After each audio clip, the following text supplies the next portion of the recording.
Impact, a Detective Sampath novella, by Mark David Abbott. Copyright 2023, by Mark David Abbott.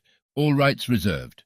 No part of this audiobook may be reproduced in any form or by any electronic or mechanical means, including information storage and retrieval systems, without written permission from the author, except for the use of brief quotations in a book review. Glossary. Here is a guide to some of the Indian terms used in this book. Dupatta, a shawl-like scarf worn by women. Gutka, chewing tobacco. Hanuman, the monkey god of Hindu mythology. Jai Bajrangbali, a common salutation to Hanuman.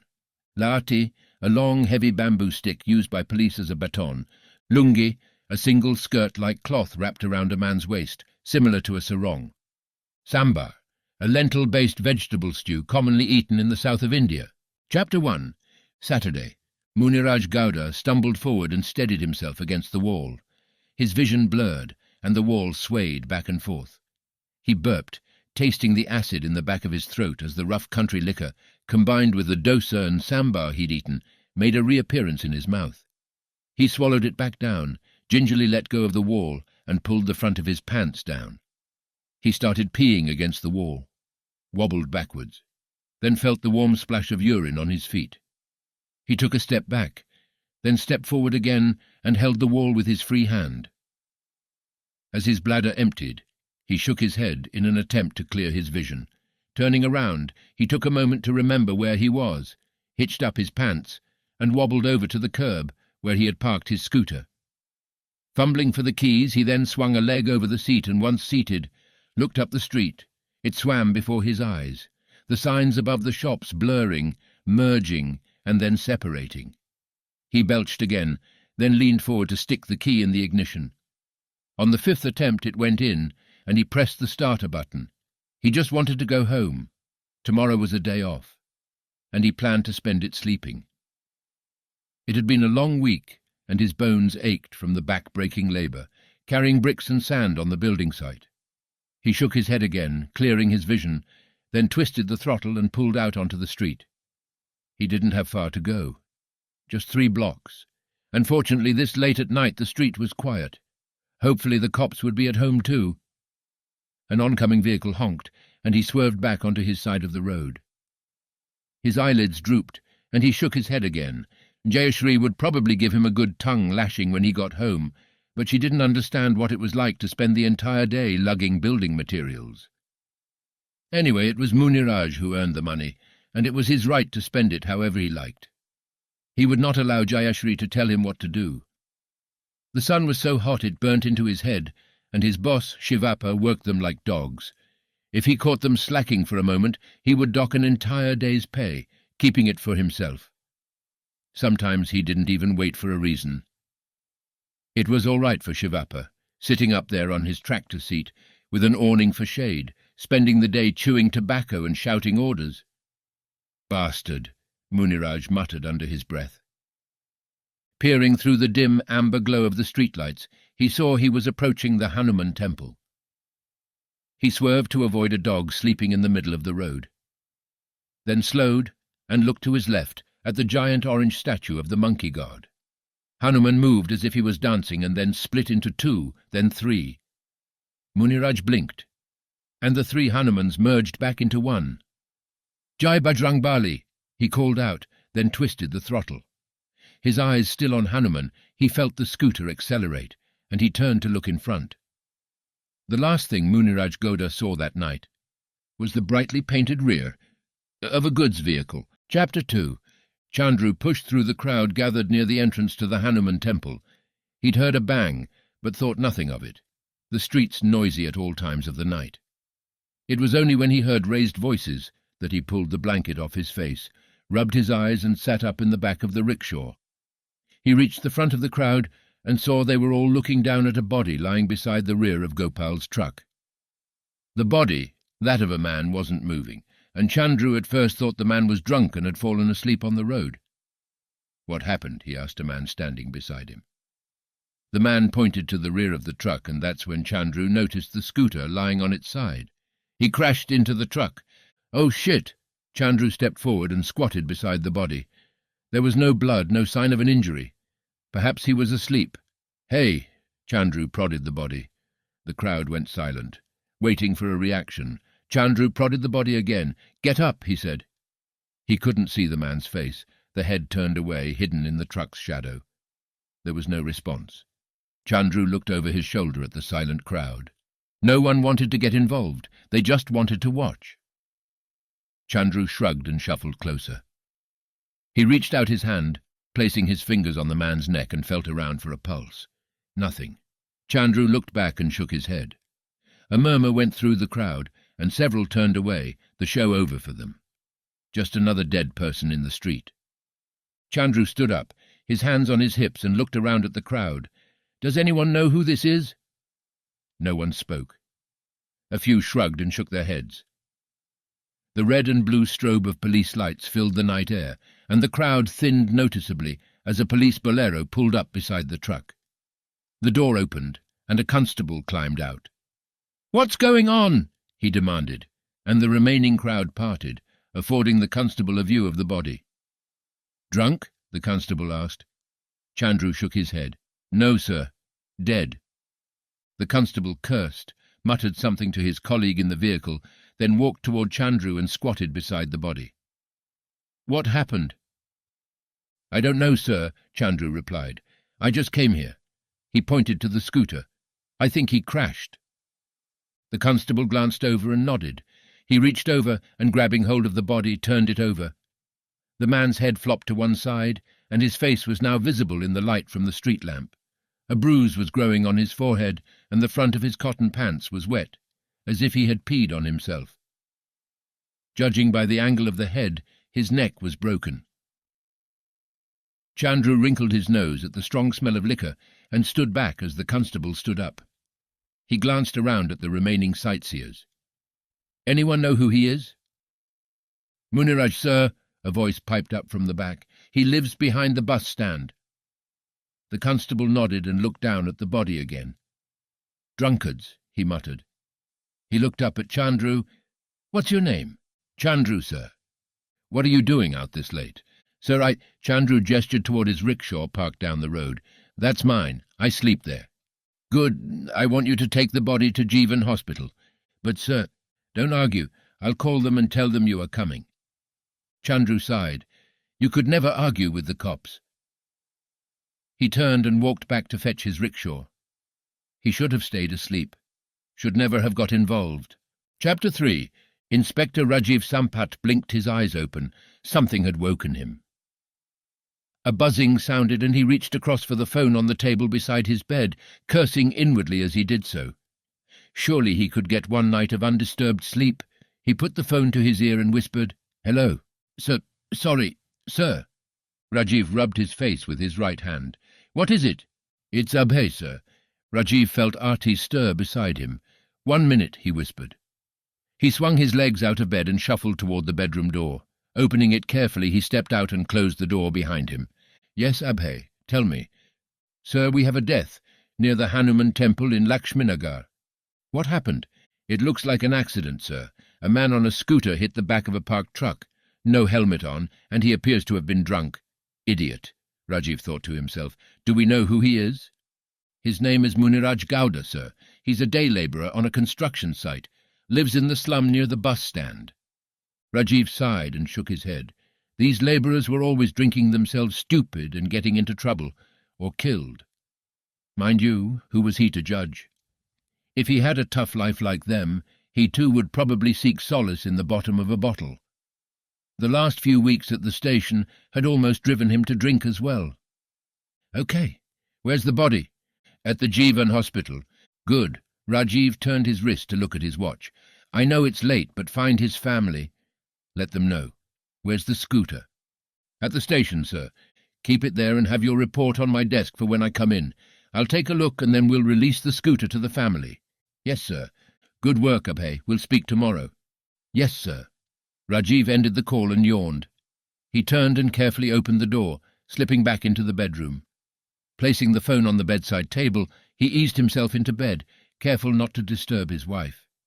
He laid his head back on the pillow as Arti rolled over and draped her arm across his chest. Rajiv sighed.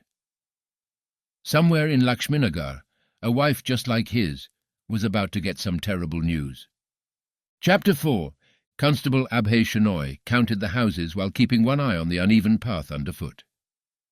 The light from the street only just reached this far back in the alley, and he was mindful of the stinking black water in the gutter on each side of the path. At the 5th door, he stopped and glanced back up toward the road. He counted again to make sure he was at the right house. He didn't want to be giving bad news to the wrong family. And then he took a deep breath. He hated this part of the job. Raising his hand, he thumped on the faded and chipped green paint of the door. There was no response. He thumped again, harder this time, and heard female voices inside. A single light bulb came on above the door, almost blinding him, and he turned his head away as a voice from inside asked angrily, "Muniraj, forgot your key again, you worthless drunk." Constable Shenoy cleared his throat. "Madam." There was a pause, and then the voice again, this time more hesitant. "Who is it?" "Madam, it's the police." Constable Shenoy heard the door being unlocked, and he stepped back. Glancing around, he could see lights had come on in the other houses, and he spotted movement at the windows as neighbours peered out. The door cracked open as someone inside looked him up and down, and then, satisfied that he was in fact a policeman, opened it wider. A plump woman in a voluminous nightdress, her hair tied in a plait, loose strands framing her face, glared at him with a suspicious frown. "Madam, Muniraj Gowda is your husband?" The woman nodded. Abhay removed his cap and looked down at the ground. Before he could say anything, she demanded, "What's he done now?" Abhay looked up. A girl, perhaps 5 or 6 years old, peered at him curiously from behind the folds of her mother's nightdress. He swallowed. "I'm sorry, madam, he's expired." The woman shrieked, her hand going to her mouth, and she collapsed against the doorframe and slid to the ground. "Madam!" Abhay reached out with one hand as if to hold her up, but then thought better of it. He looked around, embarrassed, as the woman sobbed and shrieked, beating her breast with her hands. Neighbours gathered in the little alley, watching the scene as Abhay stood, looking on helplessly. Finally, a woman came to his rescue, pushing her way through the crowded onlookers and crouching down beside Muniraj's wife. She put her arm around her and pulled her toward her, comforting her. Looking up, she asked, "What happened?" "An accident. He crashed his scooter." The woman grimaced, and then with her spare hand made the motion of drinking. Abhay nodded, and the woman shook her head. All their husbands were the same. Another woman came forward, and together the two women helped Muniraj's wife to her feet and guided her inside, still sobbing. The little girl remained in the doorway, staring up at Abhay. She had big innocent eyes, and her hair was oiled and tied tight in 2 plaits. Abhay forced a smile and turned away. The alley was now full of neighbours, men in torn white vests and boxer shorts, the women in the ubiquitous nightdresses. Abhay caught the eye of one of the men. "Tell her her husband's body is at Jeevan Hospital." The man nodded. Abhay glanced back at the little house. Nothing but a flat-roofed concrete box, with a single window and door in the front. Neighbours crowded around the doorway, peering inside. There was nothing more he could do here. Turning away, he walked back toward the road, the crowd of neighbours parting in front of him as he headed up the alley. He sighed. There were still 6 hours to go on his shift, and he'd already dealt with a death and a grieving wife. He needed chai. Strong chai. Chapter 5. Sunday. Inspector Rajiv Sampath reached for the manila folder and opened it up. He glanced up at the constable standing in front of his desk. He looked tired, dark shadows under his eyes, the strain of a night on duty etched across his face. Looking back down, Rajiv leafed through the papers, then went back to the summary on top. He skimmed through it, checking the important details of the incident. Deceased male, Muniraj Gowda, 46 years old, day labourer, cause of death C3 cervical fracture, in other words a broken neck, crashed his scooter into the rear of a truck, was not wearing a helmet, blood alcohol 0.9%. Rajiv shook his head. 3 times the legal limit. Truck parked correctly, under a streetlight, 6 inches from the curb. No problem there. Body held at Jeevan Hospital. All straightforward. Rajiv closed the file and looked up at Constable Abhay. Rajiv had been keeping a close eye on him since he had joined the station 3 months ago. The young policeman had promise. He worked hard, seemed honest, and was always thorough in his work. "An unfortunate accident," he said. "Yes, sir. Tell the family they can collect the scooter whenever they want, and tell the hospital they can release the body of the deceased." "Yes, sir. Good work, Abbe." "Thank you, sir. Anything else?" "No, sir, it was a quiet night, sir. I mean, apart from this." "Yes." Rajiv sighed. "Well, go home and get some rest. Good work." "Thank you, sir." Rajiv passed the file back to him and smiled. "How's Rupa?" "She's good, sir." "Good. Off you go." "Thank you, sir." Rajiv watched the young constable turn on his heel and march out of the office. He smiled as he reached for the next file demanding his attention. He had been like that once, young and eager, keen to make a difference in the world. He'd keep a friendly eye on Constable Abhay, guide him, help him with his career, before he became too jaded and cynical.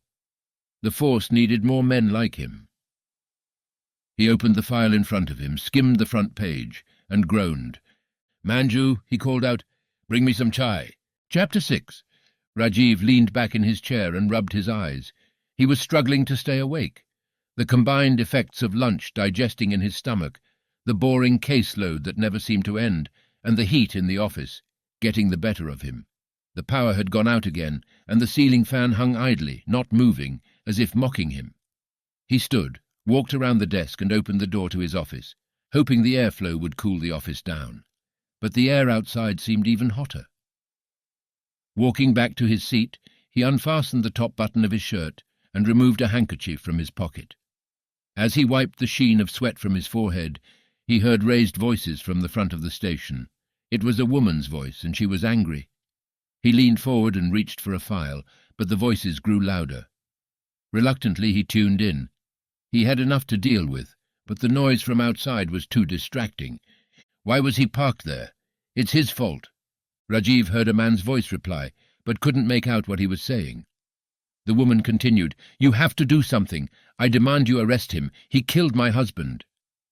Rajiv tried to turn his attention back to the file in front of him, but her voice was getting louder and louder, her tone more and more frantic. Whoever was dealing with her wasn't doing a good job of calming her down. Rajiv sighed and pushed back his chair. He stood up, fastened the top button of his shirt again, and walked out of the office and down the corridor to the front of the station. In the waiting area stood a woman, her eyes ablaze, her hands waving in the air as she berated the 2 constables standing in front of her. Sitting on a single chair behind her were 2 small girls, barefoot, but in matching dresses, the cloth faded and in some places torn. Their knees were scuffed and scratched, but their hair was tied in immaculate plaits fastened with red ribbons. "What's going on here?"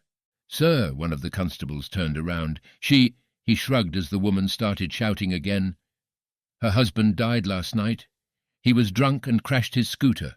She wants the owner of the truck arrested." Rajiv shook his head and looked at the woman who was still shouting at the other constable. "She's the wife of Muniraj Gowda?" "Yes, sir." At the sound of her husband's name, the woman paused in her tirade and glanced at Rajiv. The sight of him in his uniform seemed to take the wind out of her sails, and she quietened down. "Madam, I'm Inspector Rajiv Sampath." He gestured down the corridor toward his office. "Please come." He turned and led the way down the corridor, pausing midway to call over his shoulder, "Bring some chai and a cold drink for the girls." Rajiv entered his office and gestured to the chairs in front of his desk. "Please sit." He walked around the desk and sat down as the woman entered nervously, looking around the office before taking a seat. Rajiv waited as one of the constables came in with 2 steel tumblers of chai. He passed one to Rajiv, and then held the other out to Muniraj's wife. She glanced from it to Rajiv, and only when Rajiv nodded did she reach up and take it from the constable. "Thank you, Manju. Look after her daughters, please. Make sure they're comfortable. They'll be scared." "Yes, sir." Rajiv looked back at the woman who sat nervously on the edge of the seat, cupping the steel tumbler in both her hands. She was plump, perhaps middle-aged. It was hard to tell. Her expression was strained, lines on her face hinting at a life filled with struggle. "Madam, I'm sorry about your husband." The woman nodded and took a sip from the tumbler. "But it's no one's fault but his own." The woman moved as if to speak, but Rajiv held up a hand and she closed her mouth. He was riding his scooter without a helmet. He was drunk, very drunk. His blood alcohol level was 3 times over the permissible limit. Do you understand? The woman nodded. He should not have been on the scooter. In fact, I'm surprised he could even walk. I'm very sorry, but it is no one's fault, but your husband's. The woman nodded, a tear trickling from the corner of her left eye. She put the tumbler down on Rajiv's desk and sniffed. Rajiv placed his own untouched tumbler on the desk and sat forward. Do you have any family here? Anyone who can be with you? She shook her head. My family is in the village. Where is that? Kolar, sir. She started sobbing. Who will look after me now, sir? I have no money. How will I pay my rent? My girls? She trailed off. Rajiv grimaced. I'm sorry. Life was already tough for the poor, and yet they were dealt blow after blow, never getting a chance to improve their lives. But what could he do? He couldn't help everybody. His thoughts wandered to the 2 little girls sitting outside. What future would they have without a father? He reached into his pocket and pulled out his wallet. He only had 2,000 rupees. He took them out, folded the notes over and stood up. Here, take this. It's not much, but it might help. The woman looked at the notes in his hand, then at his face. She hesitated for a split second, then reached out for the money. Thank you, sir. Thank you. It's okay. He gestured toward the door. I'll have my men drop you home. The woman nodded, dried her face with her dupatta, and walked out the door. Rajiv followed her and waved to the duty constable. Have someone drive them home. Yes, sir. Rajiv looked over at the 2 girls, still sharing the chair, a single glass bottle of Coke with 2 straws held between them. He walked over and crouched down before them. Their eyes widened in apprehension, and Rajiv gave them a big smile. Was the drink nice? They both nodded. Good. I want you to do something for me. Your mamma is very upset. Do you think you can look after her for me? The 2 girls glanced at their mother and nodded slowly. That's good. And if you ever need any help, you can come here and ask for me. My name is Rajiv, uncle. The girls nodded again. Okay, now you'd better go. Your mamma needs you. The 2 girls slid off the seat, and the taller one placed the half-drunk bottle on the chair. No, it's okay, it's yours, take it with you. The girl gave a shy smile, picked it up, and ran over to her mother. Rajiv stood up and smiled at the woman. If you ever need any help, please come here and speak to me. He gestured toward the waiting constable. He will take you home now. The woman nodded. Thank you, and taking each girl by the hand, walked out of the station. Rajiv exhaled slowly and walked back to his office. It was supposed to be his day off, but he had more files to deal with before he could go home. Chapter 7, Monday. Head Constable Balram Rao pulled his motorcycle to the side of the road and turned his head to speak to Constable Ravindra, riding pillion behind him. Is this the one? Yes, that's it. Good. He twisted the key in the ignition, turning off the engine, waited for Constable Ravindra to get off, and then climbed off the bike.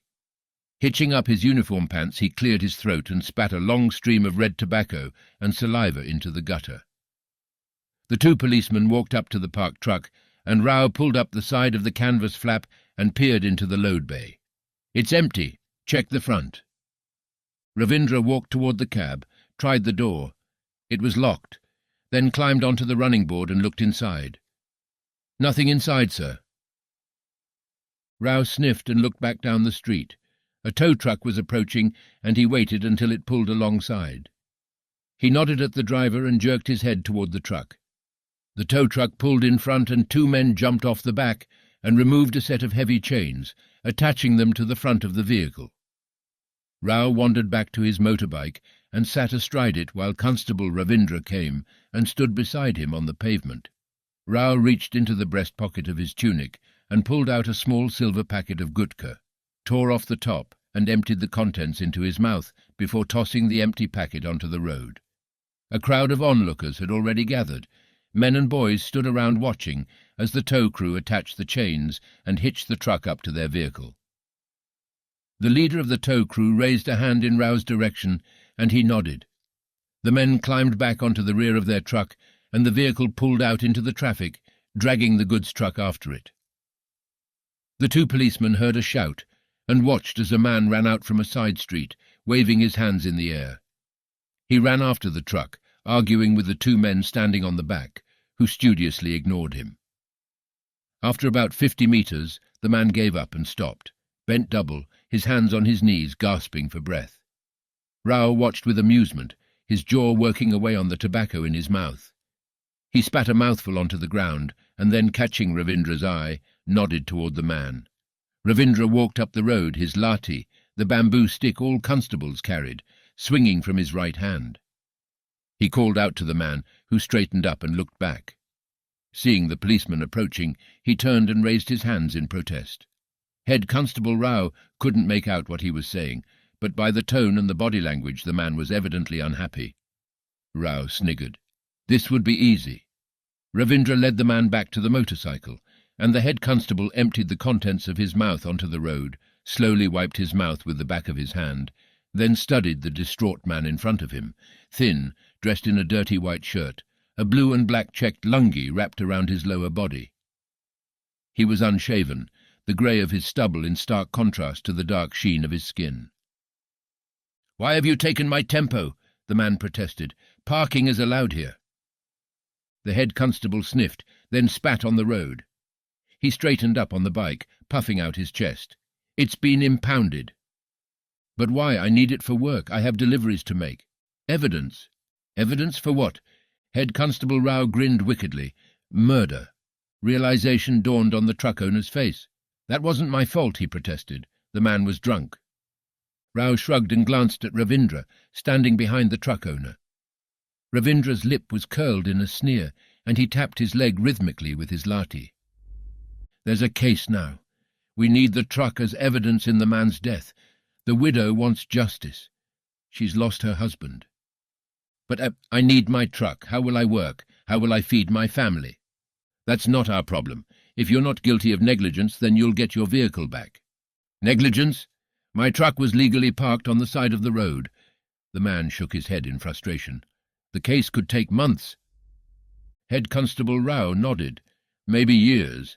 He glanced at Constable Ravindra. "What do you think?" "Years, sir. There's a big backlog of cases to get through." Rao looked at the truck owner again and shrugged. "Nothing we can do." He twisted the key in the ignition and started the bike. The man stepped forward, his hands clasped in front of his chest. "But, sir, there must be something you can do," he pleaded. "I need my vehicle." Rao studied his face for a moment and then turned the engine off. He sighed. "Look, the widow is upset. She wants justice. She has no way to earn money, to provide for her family now her husband is no more. You can understand, yes? But, sir, even I can't provide if you take my vehicle."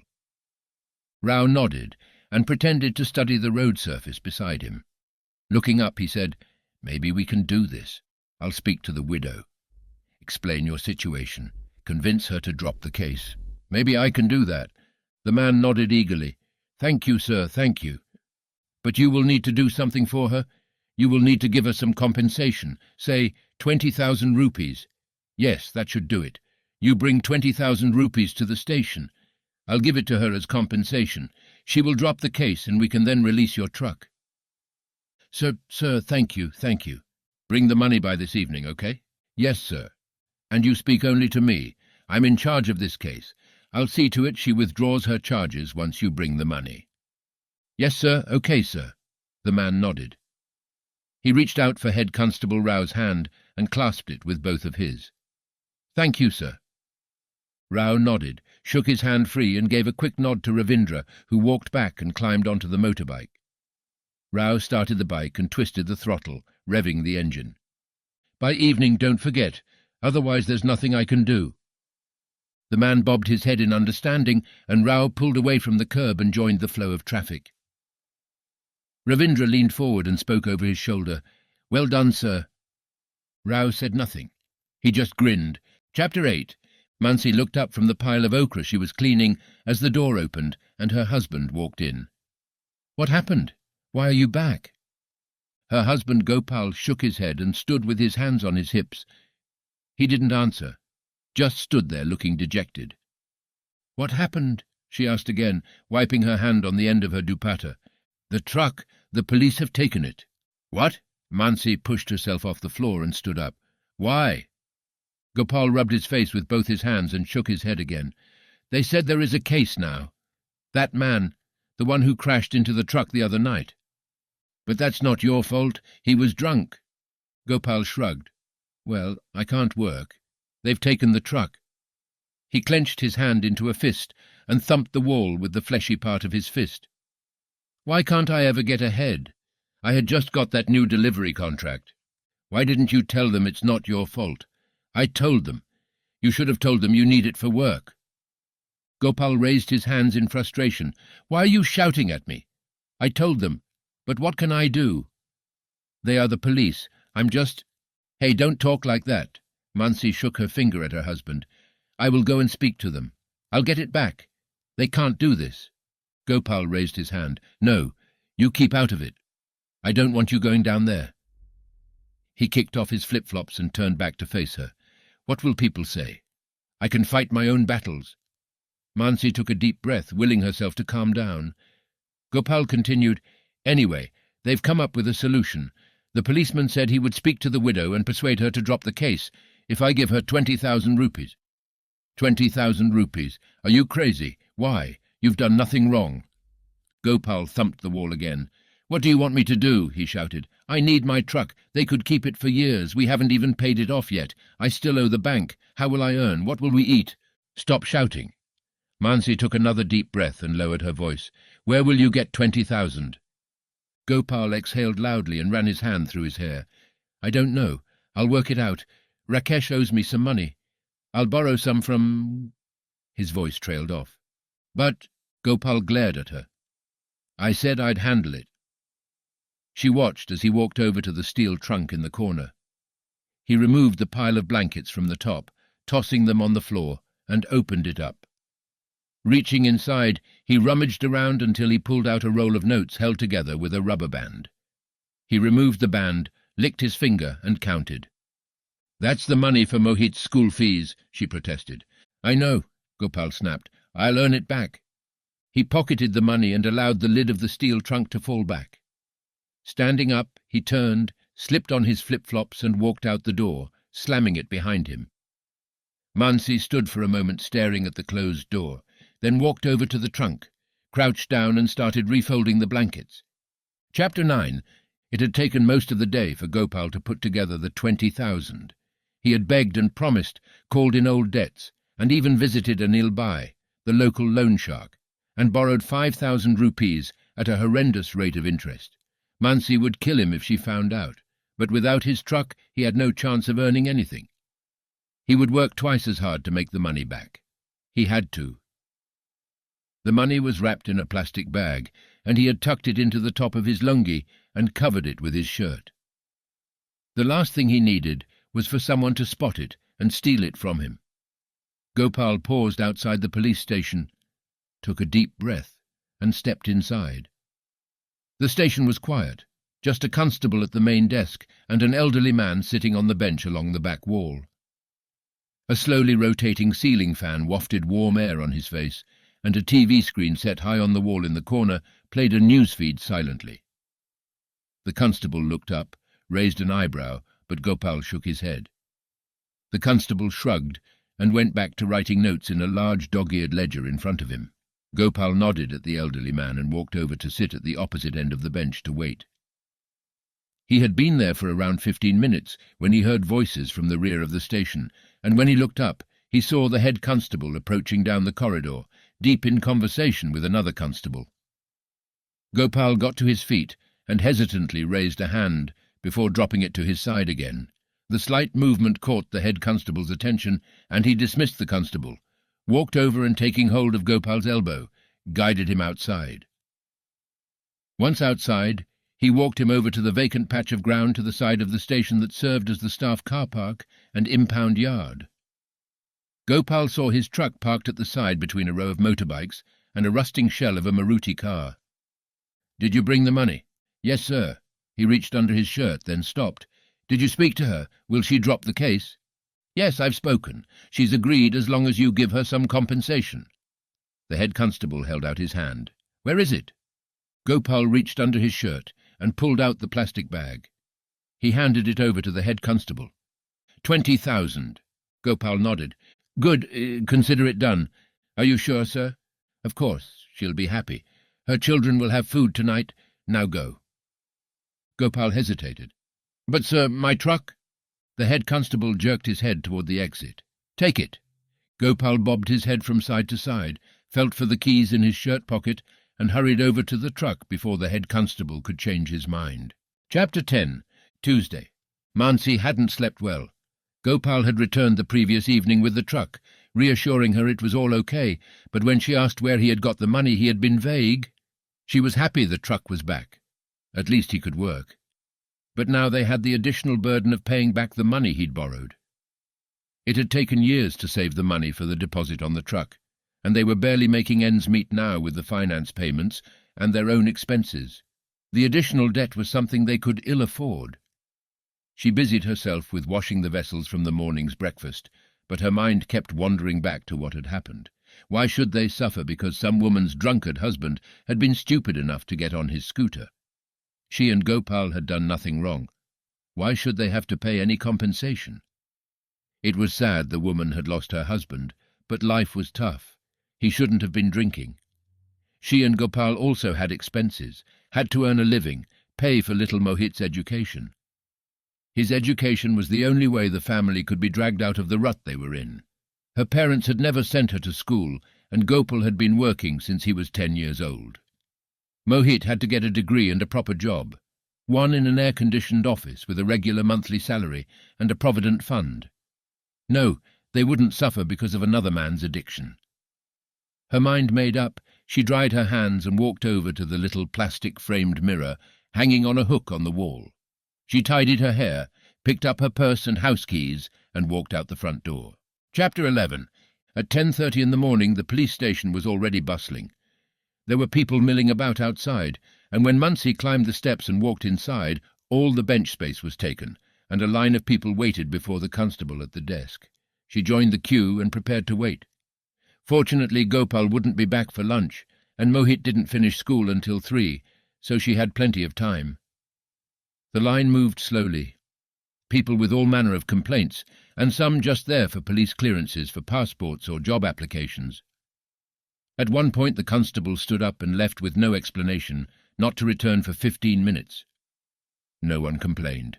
There was no point. They were the police. It was hot and stuffy, the ceiling fan doing nothing to cool the room, and her legs were aching from standing so long. A man offered her his seat, but she daren't sit down for fear of losing her place in the queue. Finally, an hour after she arrived, her turn came, and she stood in front of the desk. "Yes," said the constable without looking up, his attention on the large ledger open in front of him, the pages filled with columns of handwritten notes. Names, numbers, dates. "I want to speak to someone about the death 2 days ago." "Which one?" came the bored reply. "There were 2. Near the Hanuman temple, the man crashed his scooter." The constable frowned, still not looking up. He licked his finger and leafed back a couple of pages in the ledger. Running his finger down one of the columns, he stopped at a point. "Muniraj Gowda," he read and looked up. "Who are you, his wife?" Mansi shook her head. "No, my husband owned the truck he crashed into." The constable shrugged. "And it's not my husband's fault." The constable looked puzzled. He glanced down at the ledger, studied the entry in the column and looked up again. "We know." "Then why did we have to pay compensation to close the case?" The constable sat back in his chair, crossed his arms and studied her face. Mansi waited for him to say something. She was getting a bad feeling. "What case?" the constable asked. "It says here, accidental death. There is no case." "No, there's a mistake." Mansi's voice grew louder. "My husband's truck was impounded. He had to pay compensation to get it released." The constable sighed. "I have no idea what you're talking about." He leaned forward and looked at the ledger again, then looked up. "Wait over there." He jerked his head toward the wooden bench lining the wall. "I'll call the investigating constable." Mansi clenched her jaw. She didn't move. The bloody police were always trying to cover things up. The constable gestured toward the bench. "Madam, please sit down. I need to call him." Reluctantly, she turned and walked over to the bench. A lady sitting on the end slid over to make space, and Mansi sat down. She glared at the constable, and he looked away. He picked up a phone on the desk and dialed. Holding it to his ear, he glanced toward her, but wilted under the force of her glare and looked away again. After a moment he began speaking in low tones, too low for her to hear. She waited, watching his body language, trying to get a clue as to what was happening. She saw him lean forward and peer at the ledger again, then scratch his head.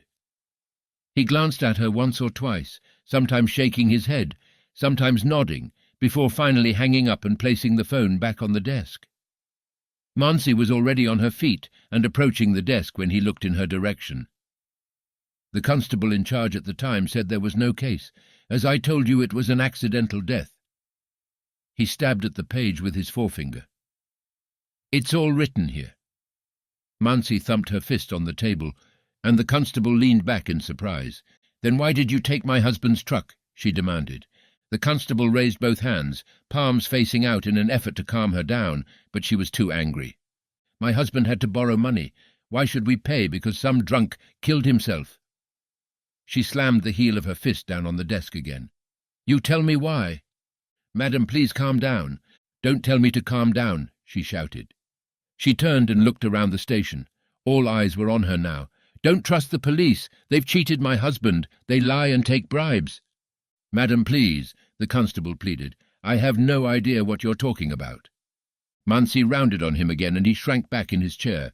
"You're lying. You all stick together." She raised her finger and pointed it at his face. She opened her mouth to continue her tirade when a tall, smartly dressed police officer appeared in the doorway behind the constable. His forehead was creased in a frown as he looked at her, leaning over the desk, pointing at the constable. "What's going on here?" She lowered her finger and straightened up as the constable spoke. "Sir, the Muniraj Gowda death, she—" He glanced at her. "She says we impounded her husband's truck and he had to pay some money to close the case." The officer frowned at her. He said nothing for a moment, and she could see the muscles in his jaw pulsing. His frown relaxed slightly, and he spoke. "Madam, I am Inspector Rajiv Sampath." He stood to one side and gestured toward the door. "Why don't you come with me and explain what has happened?" He smiled with his mouth, but his eyes remained stern. Mansi took a deep breath to calm herself, and then nodded before following him down the corridor. Chapter 12. Rajiv gestured toward a chair and waited for her to sit, before he walked around his desk and sat down. The woman sat on the edge of the chair and stared at him with blazing eyes. Rajiv took a deep breath. It was the second time in several days he had an upset woman in his office. What was going on? "Now please tell me what is the matter." "Your men took my husband's truck." Rajiv raised his hand, stopping her in mid-flow. "Madam, please lower your voice." He used his calm but commanding tone, and it seemed to work. "I know you're upset, but I'm here to help you." The woman nodded, and her shoulders visibly relaxed. When she continued, her volume was lower, her tone calmer.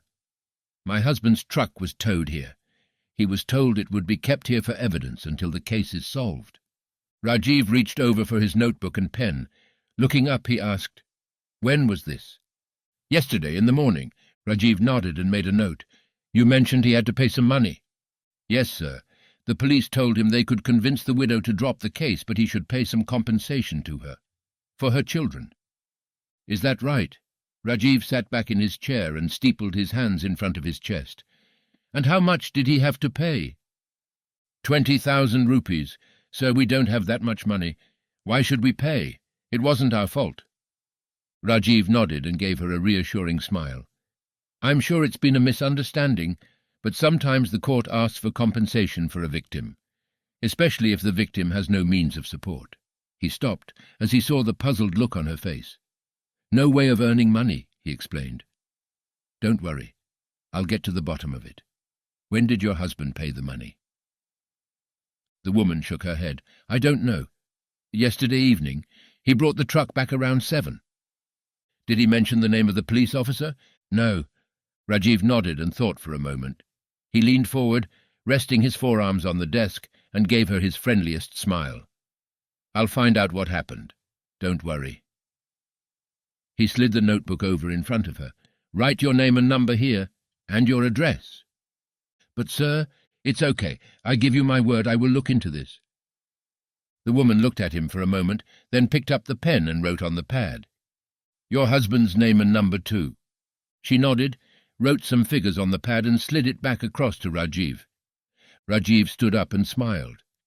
Give me a couple of days and I, or one of my men, will get back to you. He walked around the desk and waited for her to stand, then gestured toward the door. He followed her down the corridor toward the entrance to the station. He kept his smile until she stepped outside, and then, the minute she was out of sight, he spun on his heel. He growled at the constable on the front desk. Get me the names of everyone who was on duty yesterday. Now. Chapter 13. Wednesday. Rajiv instructed his driver to pull over, and once the bolero had stopped, he opened the door. Wait here, he said, and stepped out onto the pavement. The sun was setting, and the streets had filled up again once the temperature dropped. Dust and fumes filled the air, accompanied by the constant honking of traffic. Rajiv straightened his tunic, crossed the pavement, and walked down the alleyway.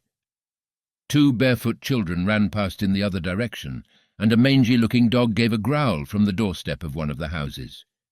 House was a generous term, however, the homes not much more than flat-roofed concrete boxes, with a single door and window facing onto the alleyway. Some had sheets of blue plastic draped over the roof in preparation for the heavy downpours of the monsoon.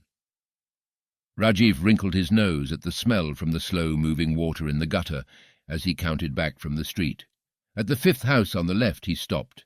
The faded green door was slightly open, and the sound of a pressure cooker whistled from inside. He rapped on the door with the back of his hand and stood back, waiting for the occupant to come out. Glancing to both sides, he saw a curtain twitch in one house and a door ease slightly open in another. In a community like this, everyone knew everyone else's business. He reached forward to knock on the door again, just as the door cracked open a little more, and Jayashri Gowda looked out. Her eyes were puffy and red, her hair untied, and she was dressed in a voluminous yellow nightgown. "Madam, Inspector Rajiv Sampath from Shivnagar police station. We met the other day." The door opened wider. Rajiv had thought about what he would say, but now, standing in front of Muniraj Gowda's widow, he struggled to remember. I just wanted to convey again in fact, all my colleagues' sympathies regarding your husband's unfortunate—"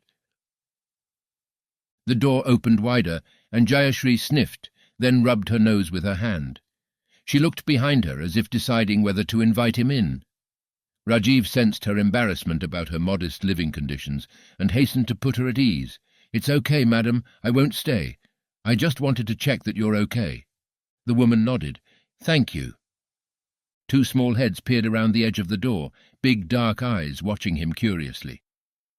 Rajiv smiled and crouched down. "Hello. Do you remember me? I'm Rajiv, uncle. What are your names?" The 2 young girls giggled and disappeared from view. Rajiv stood back up. "Your daughters?" "Yes." The woman sniffed again. "Sita and Nagma. They're going to school?" "Yes, Vinayaka Public School." "That's good. Education is very important." The woman nodded and looked down at the ground. There was an awkward silence for a moment, and then Rajiv asked, "Has anyone else from the station been to see you?" The woman shook her head, and Rajiv felt a spark of anger kindling inside him. He pushed it away. Now was not the time or the place. He glanced to his left and right again. A couple of neighbours were standing outside their homes watching. "Are your neighbours helping you?" She nodded. "Good." Reaching into his pocket, he pulled out a notebook and pen. Scribbling his name and number on a blank page, he then tore it off, folded it in half and held it out. "If you ever need anything, please call me." The woman took the paper and tucked it inside the shoulder of her nightgown. Rajiv looked down at the ground again, thinking if there was anything else he should say. But there was nothing more he could do. He looked up and gave her a half-smile. "I'll leave now." The woman bobbed her head from side to side. "Don't forget, you can call me any time." "Thank you, sir." Rajiv nodded, turned and headed back to the street. He allowed the spark of anger to take hold. He had a good idea who was involved. The men had been in trouble before, but felt they were untouchable. This time they had gone too far. Chapter 14. Thursday. Rajiv shifted back on the motorcycle seat and turned off the engine. He thought again whether he had chosen the right course of action, but he didn't think he had any other option. Rajiv dropped the kickstand down and climbed off the bike. He looked up and down the street, then leaned his butt back against the parked motorbike, his eyes on the street ahead, but his thoughts elsewhere. Earlier in the day, Rajiv had pulled Constable Abhay aside and asked to borrow his personal motorbike. He didn't explain why, but Constable Abhay hadn't hesitated. He was a good young man, Abhay. Honest, hard-working, with a bright future ahead of him in the force, as long as he learned to negotiate the endless politics and peddling of influence that had rotten the force to the core. The influence peddling had put Rajiv where he was right now. Waiting in a dark spot on a suburban street, he had changed into civilian clothes and used Constable Abhay's own motorcycle instead of official transport. There must be no record of what he was about to do. Head Constable Balram Rao had been a thorn in Rajiv's side for far too long, a man who had lost his moral compass years ago, a man who disrespected the very uniform he wore. Rajiv knew personally how hard it was to uphold the values of the police, to stick to the ideals that had made him join the force in the first place. Sometimes he had to bend and twist the law to ensure justice was served.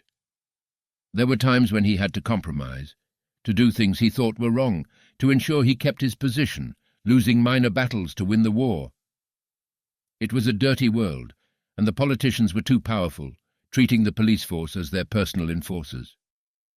But Rajiv wasn't prepared to give up. He still felt he could do good, and he kept a mental balance sheet of what he had achieved and the things he hadn't. As long as the credit column exceeded the debit column, he felt he could continue. Head Constable Rao, however, had completely entered the debit column, using his position and uniform to enrich himself and strike fear in the local community. The boss, S.P. Muniappa, favoured him as he never said no, always ready to carry out his commands no matter which side of the law they landed on. For that reason, he was untouchable. Rajiv had tried to get him sacked or at least transferred for years, but the protective hand of Muniappa had always prevented it. But Rajiv had had enough. He might not be able to get rid of him, but he sure as hell would not let him profit from someone else's misery. And if he could put the fear of God into him at the same time, then it would be a job well done. He was a predator, and he needed to be stopped. The sound of an approaching vehicle brought Rajiv back to the present. He looked up as a single headlight wobbled toward him before turning into the compound of the police living quarters. Rajiv clenched his jaw. It was now or never. He reached into the pannier of the constable's bike and pulled out a length of steel pipe wrapped in newspaper. He hefted it in his hand, glanced back down the street, then, satisfied there was no one around, set off toward the police quarters. Rajiv knew Rao spent most evenings drinking in a local bar, coming back to his police flat late in the night. That suited Rajiv perfectly. He walked into the dusty compound just in time to see the head constable heading unsteadily toward the 4-story block that housed his flat.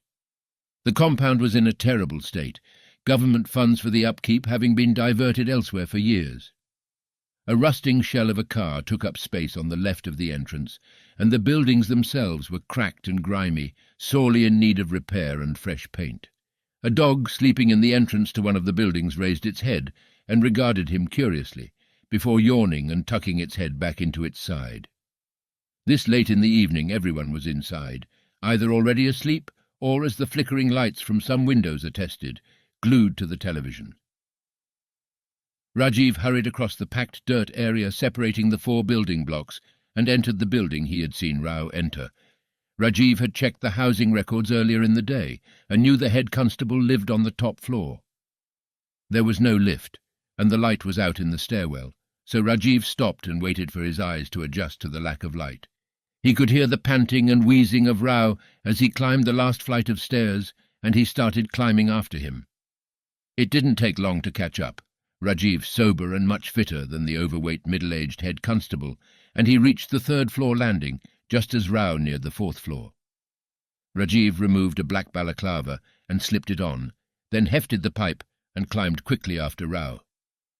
As he reached the fourth-floor landing, he could see the head constable leaning against the doorframe of his flat as he fumbled for his keys. He belched, then slipped the key into the lock. He pushed the door open. Rajiv rushed forward, shoving him inside, and pulled the door closed behind him. Chapter 15. Sir. Rajiv looked up from his desk. What is it? Muniappa, sir, wants to see you. Rajiv nodded at the constable standing in the doorway, then looked back down at the report he was writing. Ah, sir? Rajiv looked up again. Sorry, sir, but he wants to see you immediately. The constable hesitated. He seems angry, sir. Rajiv sighed and pushed back his chair. The last thing he wanted on a Friday morning was a meeting with his boss. The two avoided each other for the most part. Muniappa more interested in schmoozing with politicians than actual policing, which suited Rajiv. He preferred to be left alone to do his job. But he had been expecting this summons. It had just come earlier in the day than he would have preferred. He straightened his tunic, picked up his cap from his desk and followed the constable out the door and along the corridor to the senior inspector's office. Pausing outside, he donned his uniform cap, then knocked lightly on the door. Come in. Rajiv walked in and stood to attention in front of the large, polished wooden desk. The room was chilled by the only air conditioning in the station, and Rajiv gave an involuntary shudder at the sudden change in temperature. Muniappa sat behind the desk, studying a file, pointedly ignoring Rajiv in a feeble display of superiority. Rajiv waited patiently. He had been through this before. Eventually Muniappa looked up. Ah, Rajiv, he said, as if surprised to see him there. About time. Yes, sir. Muniappa leaned back in his chair and studied Rajiv with beady eyes. Head Constable Rao was attacked last night in his own home. Oh, no, sir. Yes, unbelievable. Is he okay, sir? Muniappa shook his head. No, he's in the hospital. His leg is broken. The doctor thinks it will be months before he will walk again. Shocking, sir. Rajiv frowned. Does he know who did it? Muniappa leaned forward. No, he said it happened too quickly. The attacker wore a mask, apparently. He sighed and looked down at the desk. It's a terrible age we live in, when the police are no longer respected or feared. Looking up, he continued, Anyway, I'm putting you in charge of the investigation. I want no stone left unturned. Find me the person who did this. Make sure they never see the light of day again. I'll do my best, sir. Muniappa eyed Rajiv for a moment, then stood up and came around the front of the desk. Leaning against the desk, he crossed his arms and said, I know you two haven't seen eye to eye in the past, but he is an excellent policeman. He doesn't deserve this. Rajiv bit his tongue and kept his gaze on a spot on the wall in front of him. Muniappa straightened up and put a hand on Rajiv's shoulder. Put all your resources into this. I want results. Yes, sir. Good. Muniappa let go of Rajiv's shoulder, his weak attempt at camaraderie over. That will be all, he said as he returned to his seat. Sir. Rajiv turned, opened the door and walked out, the corners of his mouth twitching as he suppressed a grin. Chapter 16.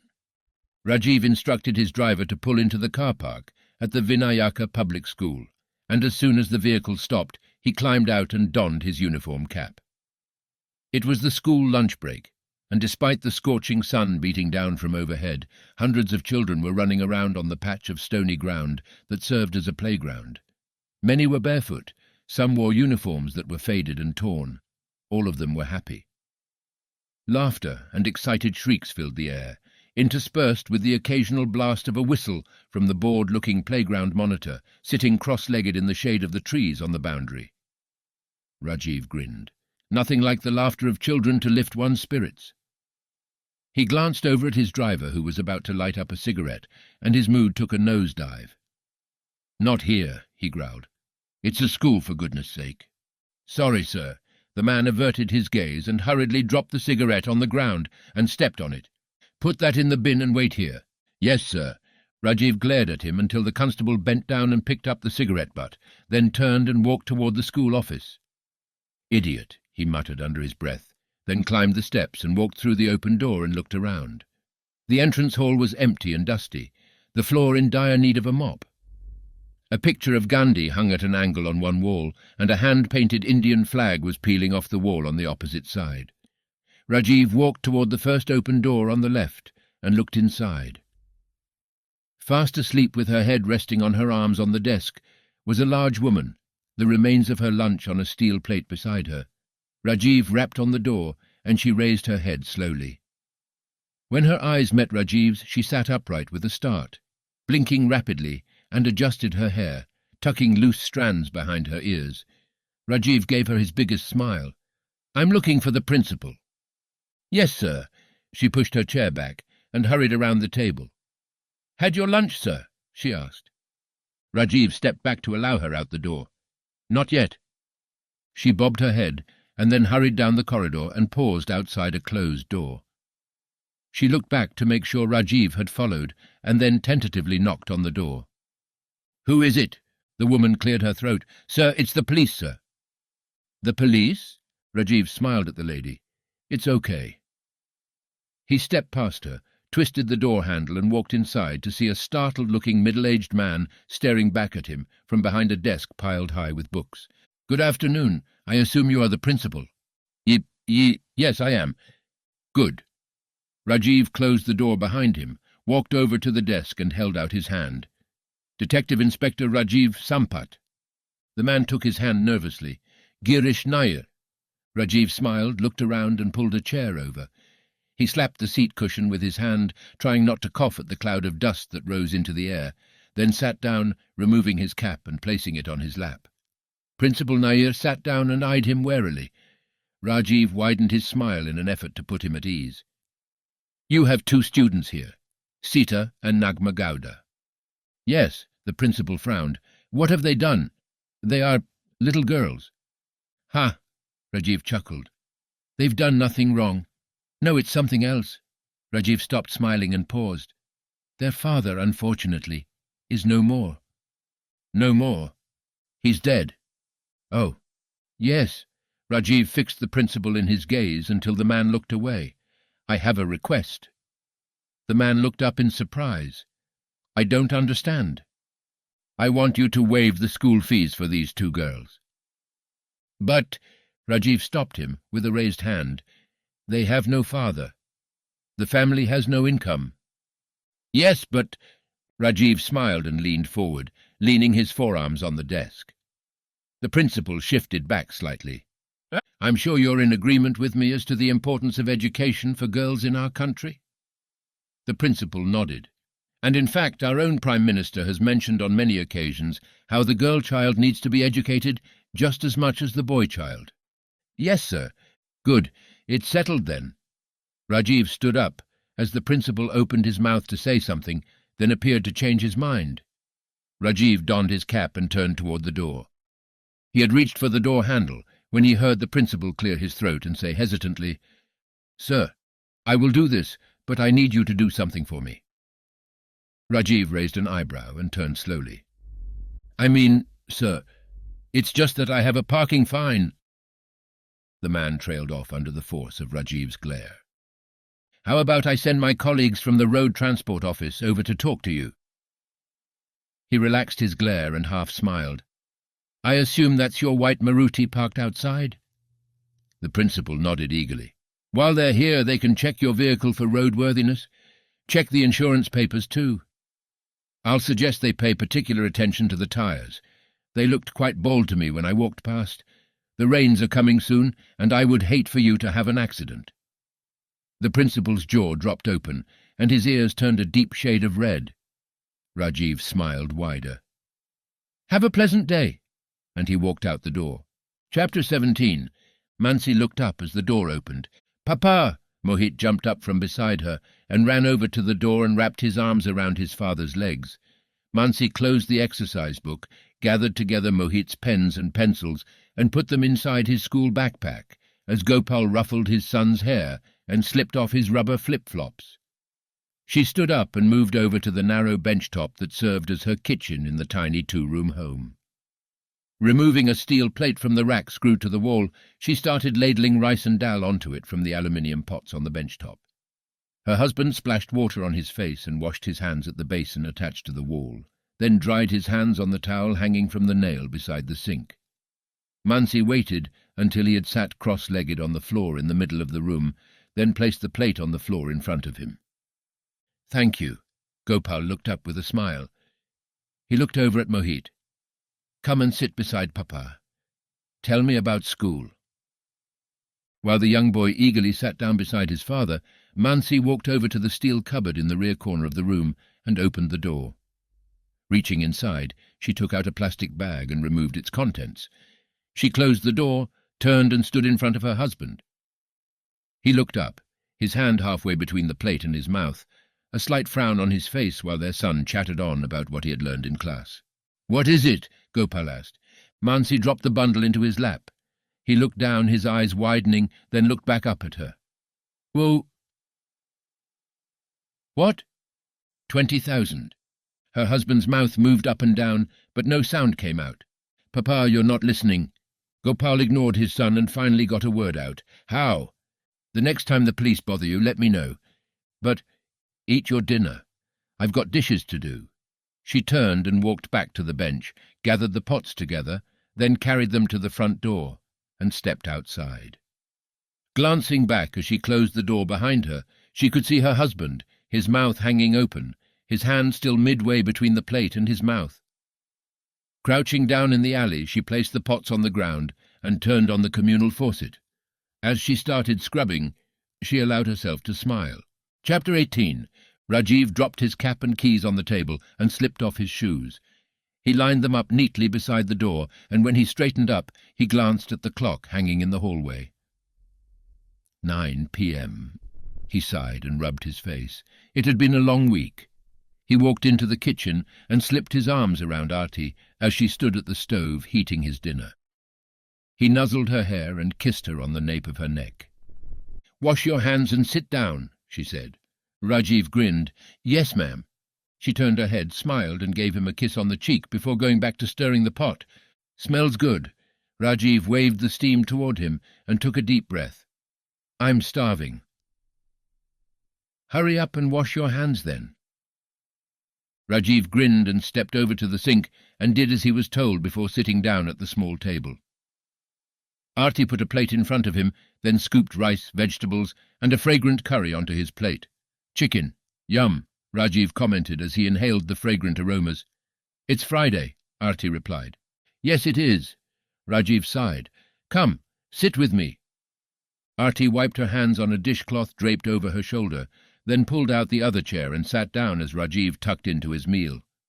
"Delicious," he said with a mouthful of curry. "Was it a good day?"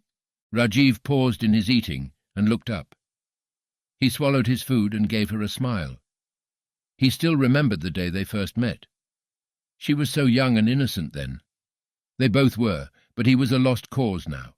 He wanted to preserve her innocence as much as he could, and for that reason he didn't tell her everything that went on in his job. It was his duty to protect her and keep her shielded from the cesspool he swam in every single day. But she wasn't stupid. She knew. Aarti blushed under the intensity of his gaze, looking away, and Rajiv grinned. She was still the most beautiful woman he had ever seen, and when she looked up again, her eyes meeting his heart did a little dance. As long as he got to come home to her every day, the world was all right. He nodded slowly. Yes, today was a good day.